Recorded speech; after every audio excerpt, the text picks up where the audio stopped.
get embedded the concept of local policing plans, which underpins everything else, and getting good local community policing back into place. Perhaps I can just tell a couple of stories which might touch on a few things we haven't been able to talk about this afternoon, which I know people are interested in.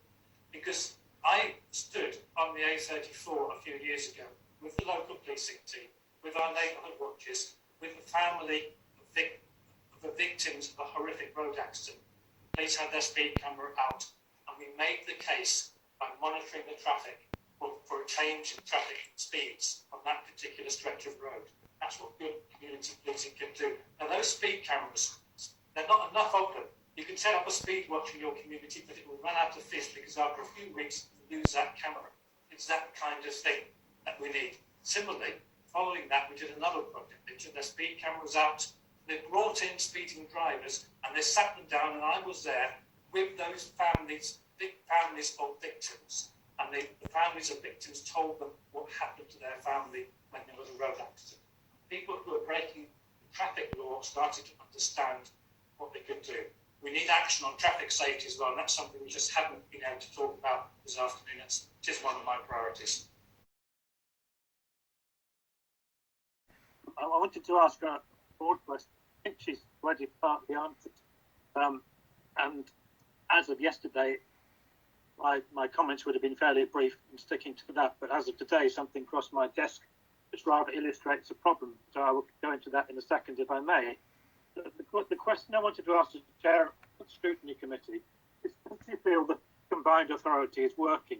Is it achieving its objective, both of securing cooperation between local authorities in the regions, but is the combined authority being more effective in achieving genuine cooperation and genuine strategic decision making?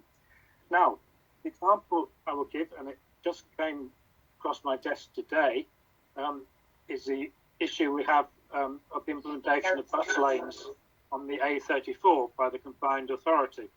The bus lanes on the A34 Walsall Road are going to widen it from being a 4-lane dual carriageway to a 6-lane dual carriageway. That wasn't the only possible way of doing this. It's the way it's been decided to do it. It could have been done in safer ways.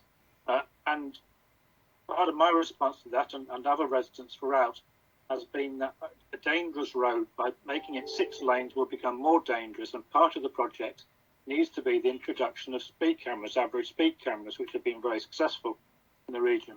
The response of the combined authority was that this is a matter for the City Council, and in fact it's a matter for the City Council and the police, who I personally believe the police should be sitting under the supervision of the combined authority, as was considered and as is done in Manchester, which would help with situations such as this. The City Council, today, I saw a communication, which didn't come to me, I saw a communication stating they were not going to do average speed cameras as part of this project. They didn't have the money for it.